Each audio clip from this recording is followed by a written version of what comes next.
Nessa aula eu quero falar de um tema muito importante, que é como que você pode e deve criar metas de vendas para que você alcance. Tópico número 1 e importantíssimo: meta não é sonho.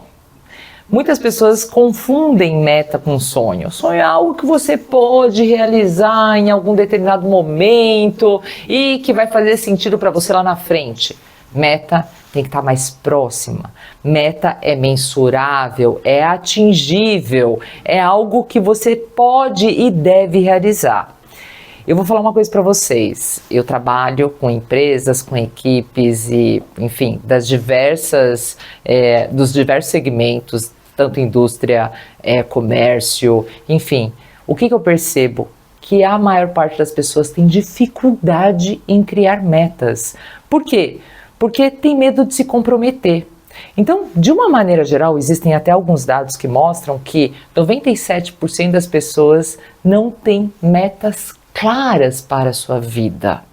Ou seja, minha meta é simplesmente alcançar um faturamento X, mas não tem quando, não tem se é atingível, como que você pode mensurar, quando que você pode mensurar. E para isso existem metodologias de metas como a SMART, que talvez você deve conhecer. Se você não conhece, eu vou deixar aqui um link para que você possa trabalhar e você possa conhecer a meta SMART. Mas ela já é muito batida, já muitas pessoas falam sobre ela. E hoje eu quero falar aqui para você de outro tipo de criar metas que está muito atual, que inclusive foi desenvolvido para o Vale do Silício e hoje empresas como Google, Amazon, todas elas usam, e também pequenas empresas. É muito simples. O criador de meta, o método de criar metas tem que ser simples para que você possa seguir. Mas antes disso, eu quero falar o seguinte: por que a gente tem medo de criar uma meta? Por que a gente não cria uma meta? E basicamente tem 4 pontos aí. Primeiro é o medo de não bater. Então, se eu me colocar um número, se eu me colocar um desafio, eu tenho medo de não cumprir e aí automaticamente me criticar ou me auto-sabotar ou me punir por conta disso. Então, eu acabo não criando a meta por conta disso. Segundo, é achar que você não é capaz de atingir aquela meta. Então, insegurança, sim, acontece muito, inclusive com nós vendedores. Eu não sei se é possível eu chegar a esse número, então eu não vou falar esse número, eu vou falar um número às vezes até menor, porque eu acho que não sou capaz.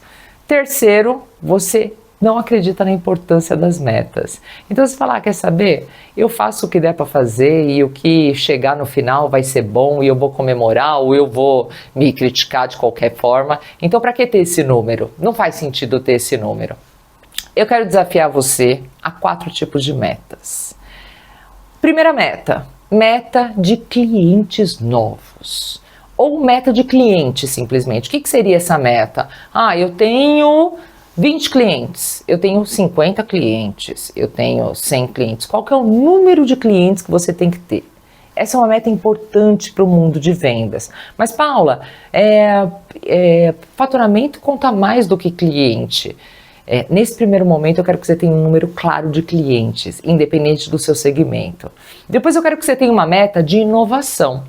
Inovação é aquilo que você vai fazer de diferente dentro do seu dia a dia e dentro do seu processo de vendas. Mais uma vez, se você continuar fazendo a mesma coisa, você não vai ter os mesmos resultados. Você vai ter resultados menores, porque esse é o novo mundo. Então, a ideia é você inovar. Que você coloque uma meta a cada 3 meses de inovação, a cada 1 ano, mas que você tenha uma meta de inovação. Que você tenha uma meta de processo também. Dentro do processo de vendas que você vai ver dentro desse curso, ou dentro do processo de vendas que você já tem dentro da sua empresa, o que você pode fazer do topo do funil para o meio, para o fundo do funil, que pode ser melhor, que pode converter melhor. Porque a meta do processo, ela permite que você visualize a sua conversão. E a gente já falou aqui outras vezes, nada é mais importante do que a conversão. Eu preciso fechar 1 milhão em vendas. Isso é bom ou é ruim? Depende do que você tem no seu pipeline. Depende da quantidade de leads que você tem. 1 milhão não necessariamente é bom. Então, a meta de processo também é fundamental. Essa é a terceira. E a quarta é a meta de dinheiro. A meta de dinheiro, ela pode estar relacionada às suas comissões ou ela pode estar relacionada ao seu faturamento. Mas você tem que ter um número. Então, a minha sugestão para você, ao invés, você pode usar a meta SMART, que é fantástica, eu gosto muito dela e utilizo em algumas ocasiões. Mas, se você já cansou de fazer o SMART, quer fazer algo diferente, faça uma meta, faça 4 metas relacionadas a vendas. Só retomando, meta de cliente, meta de inovação, meta de processo e meta de dinheiro. Essas 4 metas, elas são fundamentais. Tá bom, Paula, mas como é que eu faço isso? E agora vem o como. Primeira coisa assim, fundamental que você tem que saber sobre meta é que ela tem que estar escrita. Meta não pode estar na sua cabeça. Não, mas eu adoro isso, e isso faz sentido para mim, porque eu gosto de pensar sobre as minhas metas. Quando você pensa, não é uma meta, é um pensamento. A mesma coisa que a gente fala com relação ao planejamento. Quando você pensa, você não está... O planejamento é aquilo que está escrito, não é aquilo que você pensa. Então, tem diferenças entre planejar e pensar. Tem diferenças entre colocar uma meta e pensar sobre uma meta. Colocar uma meta é escrever ela em algum lugar. Não importa onde. Pode ser um Excel, pode ser um documento, pode ser um papel, no seu caderno, onde for. Mas a meta ela tem que estar escrita e isso é fundamental. Meta, a grosso modo, é uma história que você cria para você mesmo e que vai fazer você se motivar todos os dias, todas as horas, todos os meses, todas as semanas. A meta tem que ser algo que você queira, que faça sentido para você. Por isso que é muito difícil quando alguém coloca uma meta pra gente. E quando isso acontece, você pode ser aí um colaborador, um funcionário, e fala assim, poxa, mas todo mês o meu chefe coloca uma meta para mim. É importante você negociar a meta. Olha, isso é possível, isso eu acho que não é possível por tais motivos. A meta ela tem que ser feita em conjunto. Faz muito sentido quando a pessoa participa, quando o vendedor participa daquela meta. Tá bom, entendi todo o processo, entendi a importância de metas, mas e aí, como que eu posso fazer isso de uma maneira mais objetiva? Quero dar aqui uma ferramenta, talvez você conheça, talvez seja nova para você, mas é a ferramenta que chama OKR. É muito falada em inglês, que é OKRs, que significa Objectives and Key Results. O que significa isso? Basicamente, você vai colocar um objetivo principal, que é o O, Objectives, e Key Results, você vai colocar 5 submetas que vão suportar aquela meta principal. Eu vou dar alguns exemplos aqui para vocês. Mas o porquê que muitas empresas estão utilizando o OKR ou o OKR, enfim, você decide como que você quer fazer.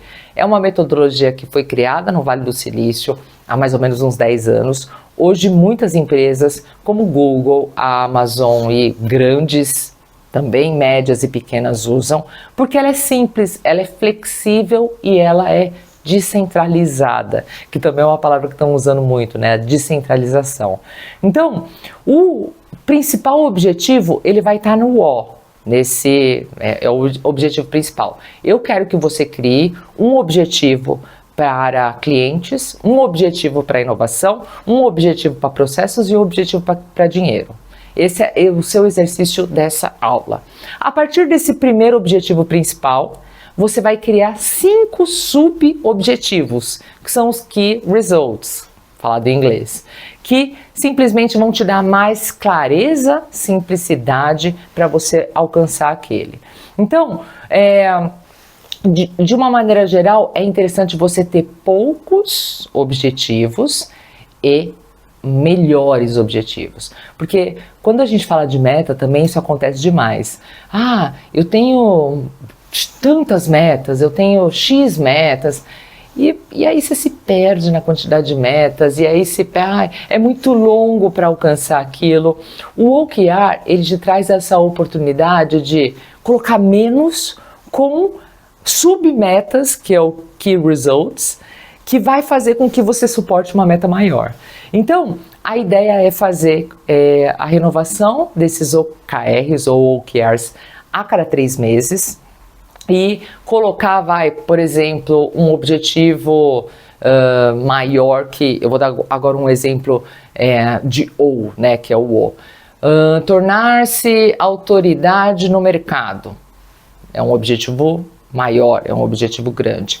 Quais seriam as key results? Você pode colocar 1, 2 ou até 5. A metodologia ela propõe que você trabalhe até 5 submetas. Então, por exemplo, key results 1. Alcançar 10 mil inscritos na minha newsletter. Objetivo 2. Formar 5 parcerias bem-sucedidas. Objetivo 3, aumentar em 50% dos clientes que conhecem a empresa através dos meios digitais. Então, essa, por exemplo, é uma questão aí, é um OKR definido quando você fala que você quer os próximos 3 meses tornar-se autoridade no mercado. Alguns especialistas estão falando que é no máximo 5 key results, que são essas submetas. O ideal é que você crie 2, 3 bem definidas, porque aí fica muito mais fácil você alcançar. Vou dar um outro exemplo. Objetivo principal, escalar consideravelmente minhas vendas. Isso é um objetivo que você colocou aqui dentro do seu trimestre. Quais são os key results para você alcançar isso? As submetas. Primeiro, dobrar o número de leads por mês. Segundo, diminuir o ciclo da venda em 20%. É uma submeta para isso. Terceiro, enviar 80% dos leads mais qualificados para o fundo do funil. E quarto, aumentar a receita em 25% com upsell ou cross-sell e alguns outros produtos que a gente tem dentro da empresa. Então, acabei de dar aí 2 exemplos simples e claros e vou deixar aqui mais alguns exemplos para você, para ver se faz sentido você utilizar o OKR, que é uma metodologia de metas muito, muito utilizada. Você pode utilizar isso na sua vida pessoal, você pode utilizar isso em vários momentos. E eu gosto muito daquela frase do Peter Drucker que fala: se você não pode medir, você não pode gerenciar. Então, é muito importante que você saiba gerenciar as suas metas, que você saiba gerenciar os seus objetivos e a partir do momento que você for traçando os seus key results, você vai chegar na sua meta principal. É isso que eu quero que você tenha, meta bem clara, bem definida, que você siga esses seus subobjetivos, colocando esses subobjetivos no seu Google Agenda, no seu Outlook, o que fizer sentido para você que você consiga alcançar uma meta. E tenha de fato uma cultura de alcançar meta. Você tem que ter a sua cultura de alcançar meta, a sua organização tem que ter uma cultura de alcançar meta. Meta não pode ser enfeite, não pode ser, é fantástico, que maravilha, nossa meta é essa. Meta é para ser alcançada. E é isso que eu quero que você faça.